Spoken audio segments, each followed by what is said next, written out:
Hello friends, I'm Harish Dembla from Accurate Fortune Astrology।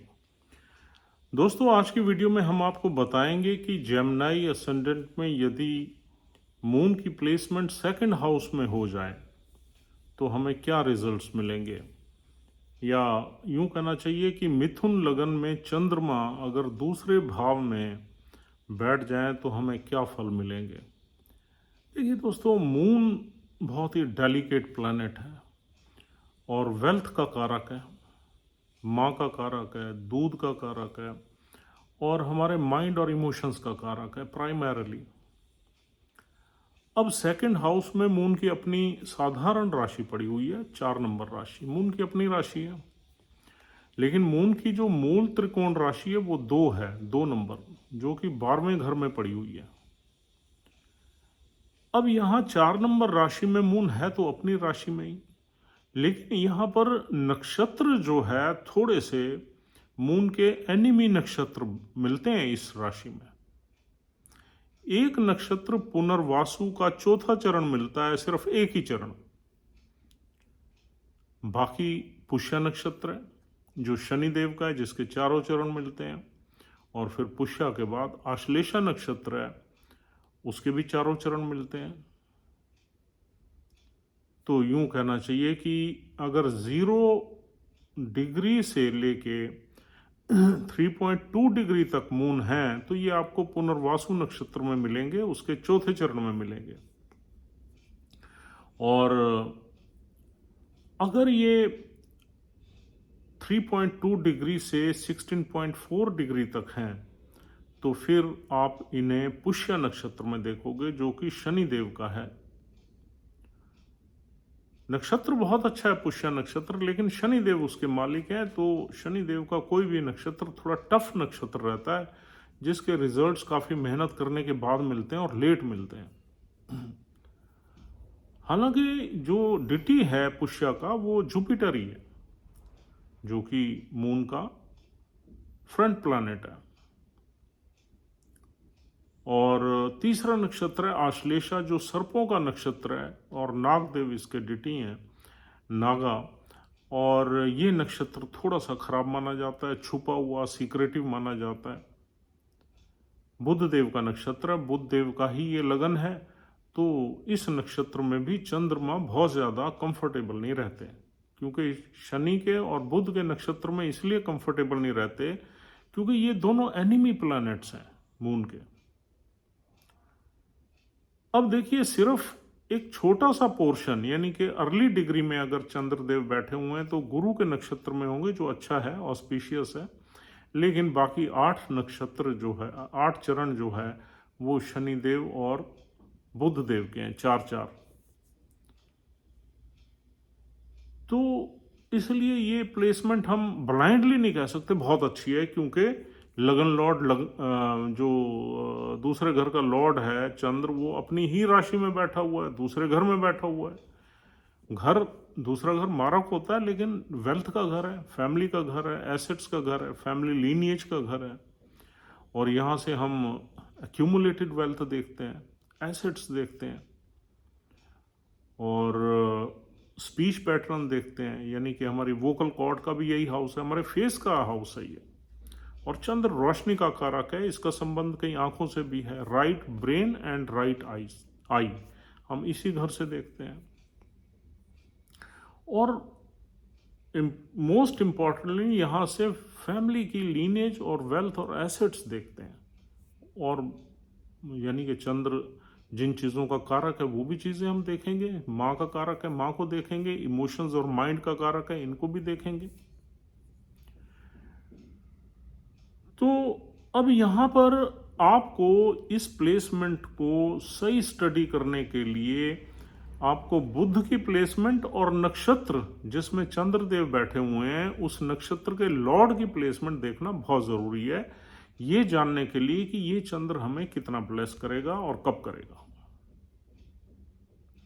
अगर नक्षत्र का लॉर्ड अच्छे घरों में आ जाए तो डेफिनेटली यहाँ हमें अच्छी ही चीज़ें देखने को मिलेंगी। देखिए दोस्तों, यहाँ पर हम अगर इसकी जनरल इंटरप्रिटेशन करें तो ये प्लेसमेंट अच्छी है, यानी कि चंद्र अपनी ही राशि में बैठे हुए हैं। तो यहाँ इंसान फैमिली और फैमिली की वेल्थ की केयर करेगा, उसके लिए इमोशनल हो जाएगा, सेंसिटिव हो जाएगा, सीक्रेटिव हो जाएगा और उसको बढ़ाने की कोशिश भी करेगा। फैमिली बिजनेस में भी इंसान यहाँ पर काम कर सकता है, फैमिली से मिलके काम कर सकता है। फैमिली की सपोर्ट इंसान को रहेगी और इंसान फैमिली को भी सपोर्ट करेगा। और स्पीच पैटर्न बहुत ही अच्छा होगा, मीठा होगा, रिस्पेक्टफुल होगा और इमोशनल होगा, फुल ऑफ इमोशंस उसकी स्पीच रहेगी। और थोड़ा सा मूड स्विंग्स ज़्यादा रहेंगे। अगर उसको कोई हर्ट कर देगा तो इमीडिएटली उसके मूड स्विंग्स चेंज हो जाएंगे। फाइनेंसिस में यहाँ अप डाउन्स मिलते हैं, क्योंकि चंद्र फास्ट मूविंग प्लैनेट है, तो इसलिए घटता बढ़ता रहता है। इसलिए हमारी वेल्थ को भी वही इम्पैक्ट करता है। कभी वेल्थ में इंस्टेबिलिटी रहती है, कभी बढ़ती है, कभी घटती है। ज़्यादातर फोकस इंसान का अपने परिवार में रहेगा और अपनी माँ की तरफ रहेगा, माँ से अच्छा लगाव होगा। बस उसमें नक्षत्र के लॉर्ड की प्लेसमेंट अच्छी होनी चाहिए। और दोस्तों यहाँ पर इंसान इनहेरिटेंस वगैरह में भी पार्टिसिपेट करता है, क्योंकि यहाँ बैठा हुआ चंद्र 8वें घर को भी देख रहा है। 8वां घर इनहेरिटेंस का है, अदर एसेट्स का है।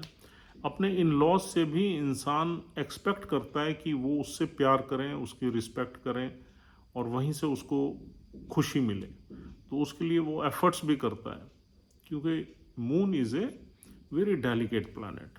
मून की दृष्टि 8वें घर में अपने इन लॉज को भी इमोशनल न्यूरिशमेंट के लिए प्रेरित करती है और अपने इन लॉज के लोगों को भी कोशिश करता है वो प्यार करने की, रिस्पेक्ट करने की, ताकि वहाँ से भी उसको न्यूरिशमेंट मिले और कुछ इनहेरिटेंस का भी योग बने। और यहाँ बैठा हुआ चंद्र अगर एफ्लिक्टेड है, यानी कि चंद्र के साथ राहु है, शनि है, केतु है, यहाँ इसके साथ ही बैठ जाए या बुध ही बैठ जाए, तो यहाँ पर थोड़ी परेशानियां आ जाएंगी।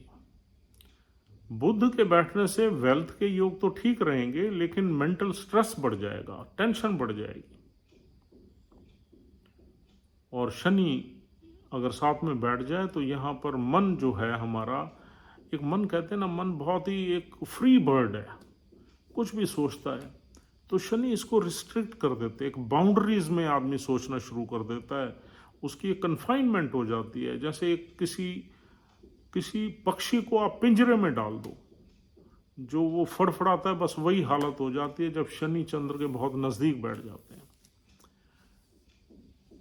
अगर वो योग कहीं बहुत ही अच्छा बन जाए तो वो इंसान को बहुत ऊंचाई पे भी ले जाता है, क्योंकि शनि जो है इंसान को रिस्पॉन्सिबिलिटीज भी देता है, सोशल रिस्पॉन्सिबिलिटीज भी देता है, सामाजिक एक्टिविटीज में एक्टिवेट कर देता है। यानी कि आदमी सोशल वर्कर हो सकता है, सामाजिक कार्यों में बढ़ चढ़ के हिस्सा ले सकता है। अगर शनि मून को अच्छी तरह इन्फ्लुएंस कर दे तो फिर हमारा माइंड क्या है, सोशल एक्टिविटीज़ में, गरीबों की सेवा, गरीबों में मन लगाना, ये सारे काम कर सकता है। लेकिन शनि जो है मून को पीड़ित ज़रूर रखता है, यानी कि कहीं ना कहीं उसमें रिस्ट्रिक्शंस वगैरह डाल देता है, बाउंड्रीज डाल देता है, रिस्पॉन्सिबिलिटीज़ डाल देता है, इनसिक्योरिटी डाल देता है, तो एफ्लिक्ट हो गया। यहाँ पर अगर केतु बैठ जाए तो डिप्रेशन जैसी बीमारियां भी हो जाती हैं। राहु बैठ जाए तो भी हमारे मन में ऑब्सेशन भर देता है, ओसीडी जैसी बीमारियां हो जाती हैं। तो यानी कि बुध, शनि, राहु, केतु ये साथ नहीं होने चाहिए चंद्र के। अगर ये साथ हैं तो चंद्र एफ्लिक्ट हो जाता है, और अगर इनकी दृष्टि भी आ जाए तो भी चंद्र में वो डिग्निटी नहीं रहती, वो स्ट्रेंथ नहीं रहती जो कि उसकी अपनी है। अब देखिए, मूल त्रिकोण राशि चंद्र की 12वें घर में है, 2 नंबर राशि। 12वां घर है विदेश का, विदेश से ये इंसान काफी पैसा कमा सकता है अगर विदेश का घर अच्छा हो। विदेश का घर अच्छा कैसे होगा? अगर विदेश के घर में बुध ही बैठ जाए 2 नंबर राशि में और रोहिणी नक्षत्र में बैठ जाए, चंद्र के ही नक्षत्र में बैठ जाए, अब उसका बन गया लिंक सेकंड हाउस से। चंद्र सेकंड हाउस में, विदेश में लगन का स्वामी विदेश में पहुंच गया, रोहिणी नक्षत्र में बैठ गया, चंद्र का है रोहिणी नक्षत्र और चंद्र वेल्थ के घर में आ गया, तो ऐसा आदमी विदेश में जाके बहुत पैसा कमाता है। अब बुध नहीं बैठता तो शुक्र बैठ जाए, शुक्र की राशि है, रोहिणी नक्षत्र में होना चाहिए लेकिन, और रोहिणी नक्षत्र के चारों चरण 2 नंबर में मिलते ही हैं। गुरु बैठ जाए, शनि भी अगर बैठेगा तो देर सेटलमेंट होगी, देर से सेटलमेंट होगी इंसान की विदेश में, लेकिन उसके फल भी बहुत अच्छे मिलेंगे लेटर लाइफ में 36 साल के बाद। तो अगर ये प्लैनेट्स गुरु, शनि, बुध या शुक्र, ये प्लैनेट्स अगर 2 नंबर राशि में रोहिणी नक्षत्र में बैठ जाते हैं तो इंसान की फॉरेन की सेटलमेंट या फॉरेन से पैसा या एक्सपोर्ट इंपोर्ट से पैसा या मल्टीनेशनल कंपनी में काम करके और ट्रैवल्स बहुत रहेंगी, इंसान बहुत पैसा कमाएगा, क्योंकि वो मूल त्रिकोण राशि है चंद्र की और वेल्थ के घर से कनेक्शन हो गया उसका नक्षत्र के थ्रू। अब देखिए यहां पर अच्छे फल कब मिलेंगे? अगर यहां पर पुनर्वासु नक्षत्र में चंद्र बैठा हुआ है और गुरुदेव की प्लेसमेंट 2, 4, 5, 7, 9, 10, 11,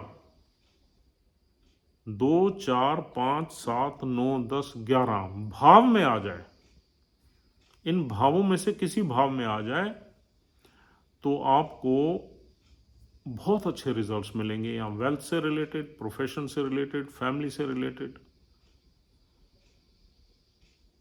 और अगर दूसरे किसी भाव में आ जाए या गुरु की प्लेसमेंट तो रिजल्ट्स आपको या तो खराब मिलेंगे या बिलो एवरेज मिलेंगे। अगर गुरुदेव नीच के बैठ जाएं, 6ठे, 8वें, 12वें में बैठ जाएं, तीसरे में बैठ जाएं तो रिजल्ट्स अच्छे नहीं मिलेंगे। अब दूसरा नक्षत्र आता है शनिदेव का पुष्य नक्षत्र। पुष्य नक्षत्र भी अच्छा नक्षत्र है लेकिन इसके रिजल्ट्स मेहनत करने के बाद लेट मिलते हैं, बहुत लेट मिलते हैं, मिडिल लाइफ के बाद मिलते हैं। आप 48 साल समझ लो, 48 साल तक ये नक्षत्र मेहनत करवाता है, उसके बाद रिजल्ट्स देता है। और फिर चंद्र को तो रिजल्ट्स देगा ही तभी, क्योंकि चंद्र से कोई शनि की कोई मित्रता, अटैचमेंट तो है नहीं। तो शनि देव भी टफ प्लैनेट है। शनि देव बड़े रिस्ट्रिक्टेड हाउसेस में अगर होंगे तभी अच्छे रिजल्ट्स मिलेंगे। अगर पुष्य नक्षत्र में बैठे हैं तो चंद्रदेव, तो शनि की प्लेसमेंट 4थे भाव में, 5वें में, 7वें में, 9वें में और 10वें में से अगर किसी एक में हो जाती है तब आपको रिजल्ट्स अच्छे मिलेंगे। 11वें भाव में शनिदेव की नीच की राशि है, वहां भी शनिदेव ठीक रिजल्ट्स देंगे लेकिन मेहनत बहुत करवाएंगे। लेकिन दूसरे भावों में शनिदेव खराब रिजल्ट्स देंगे। दूसरे घर में तो शनिदेव को आना ही नहीं चाहिए चंद्र के साथ। और अगर पहले और 7वें भाव में कोई भी प्लैनेट बैठा है तो वो मूला या अर्द्रा नक्षत्र में नहीं होना चाहिए, ये और नोट कर लो।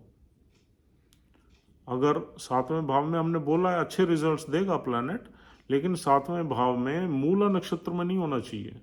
पहले भाव में अगर हमने बोल दिया तो अर्द्रा में नहीं होना चाहिए, तब अच्छे रिजल्ट्स देगा, क्योंकि ये नक्षत्र ही खराब है। वेल्थ के मामले में बड़ा यानी कि स्टोर्मी नक्षत्र है ये। और तीसरा नक्षत्र है बुधदेव का आश्लेषा। आश्लेषा नक्षत्र में अगर चंद्रदेव है तो आदमी बड़ा सीक्रेटिव हो जाता है, अपनी वेल्थ को सीक्रेट तरीकों से बढ़ाने की कोशिश करता है। और बहुत अच्छा नक्षत्र नहीं है बुधदेव का ये, लेकिन फिर भी अगर आश्लेषा में चंद्र बैठ जाए तो मेडिसिन में या मेडिकल प्रोफेशन में अच्छा काम करता है, फार्मेसी वगैरह में या ह्यूमन केयर में। तो इसमें अगर चंद्रदेव बैठ गए तो फिर बुधदेव की प्लेसमेंट पहले भाव में हो सकती है, 4थे, 5वें, 7वें, 9वें और 11वें भाव में हो सकती है। अब हमने यहाँ नीच की राशियाँ छोड़ दी हैं, छठा, आठवां, 12वां, तीसरा भाव छोड़ दिया है, और दूसरा भी एक आध और भाव भी छोड़ दिया है जान के। तो इन भावों में से अगर बुध देव किसी भी भाव में बैठ जाए तो डेफिनेटली ये अच्छे रिजल्ट्स देगा, यहाँ बैठा हुआ चंद्र। और अगर किसी गलत भाव में नक्षत्र का लॉर्ड बैठ गया तो यहाँ पर चंद्र बहुत स्ट्रगल कराएगा पैसे के लिए, पैसा आके खराब भी हो सकता है। ठीक है जी। तो ये वाले सारे यहाँ पर रिजल्ट्स मिलने की उम्मीद है।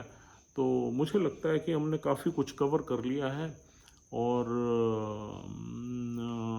और यहाँ पर अगर हम एफ्लिक्शन देख लें, चंद्र के साथ शनि जैसा प्लैनेट बैठ जाए तो आपकी आई साइट में प्रॉब्लम दे देगा, राइट आई में ज़्यादा दिक्कत दे देगा, और माँ की तबीयत भी ख़राब कर देगा।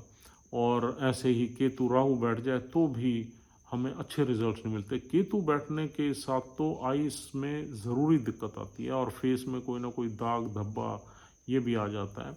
और बाकी अगर यहाँ कोई ऑस्पिशियस प्लैनेट बैठ जाए, यानी कि अगर गुरु के नक्षत्र में पुनर्वासु में चंद्रदेव बैठे हुए हैं और गुरु भी यहाँ बैठ जाए तो ये करोड़ों रुपए का योग बन जाएगा, बहुत अच्छा योग बन जाएगा। पुनर्वासु में चंद्र हो और गुरु भी यहीं बैठ जाए ऊंच का होके, तो बहुत अच्छा योग बन जाएगा। लेकिन फिर भी आपने ये ज़रूर देखना है कि चंद्र की डिग्री क्या है। चंद्र अर्ली डिग्री में है, लेट डिग्री में है। अगर चंद्र यहाँ पर 24-25 डिग्री के बाद का बैठा हुआ है तो फिर तीसरे भाव का भी प्रभाव ऐड हो जाएगा उसमें। और अगर चंद्र अर्ली डिग्री में है, यानी कि आप ये लगा लो कि 6 डिग्री तक है, तो वो पहले भाव को भी इंक्लूड कर लेगा अपने रिजल्ट्स में।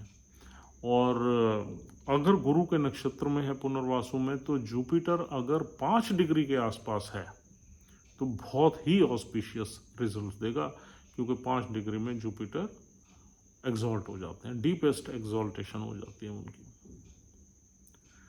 तो दोस्तों, this is all for the day. उम्मीद करता हूँ ये प्लेसमेंट आपको पूरी तरह से समझ में आ गई है। इस प्लेसमेंट में कोई भी मैलेफिक एस्पेक्ट खराब करता है, और अगर जिस नक्षत्र में ये बैठे हुए हैं चंद्रदेव, उसके लॉर्ड की प्लेसमेंट देखना बहुत ज़रूरी है, और साथ में बुध की भी प्लेसमेंट देखना बहुत ज़रूरी है, क्योंकि जो बुध है वो रिसीवर है। मतलब बेनिफिट्स का रिसीवर कौन है? लगन किसका है? बुध का। तो बुध इसलिए, अगर बुध की डिग्निटी खराब है, बुध रिसीव ही नहीं कर पा रहा बेनिफिट्स को, यानी कि बुध ऑब्स्टेकल्स के घर में बैठ गया, नीच का बैठ गया, 8वें घर में बैठ गया।